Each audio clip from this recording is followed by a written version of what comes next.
এখন কেমন হচ্ছে দেখেন, মালকে আর ভালো হচ্ছে এখন দেখেন, দুধের মতন সাদা মুড়ি হচ্ছে এখন একদম, এখন সুন্দর মুড়ি হচ্ছে দেখেন এখানে আছে মুড়িটা, এক গোছের মুড়ি এইভাবে চলবে, আগুনটা দেখেন খেয়াল করে এইভাবে সিস্টেমে চলবে মেশিন, একদম এই একই রকম টুক সেমভাবে চলবে মেশিন।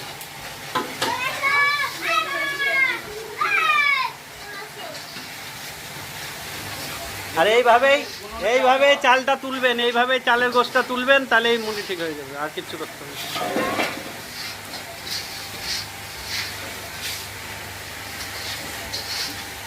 ওটা তো খালি হয় না, খালি হলে কিন্তু লাল হয়ে যাবে।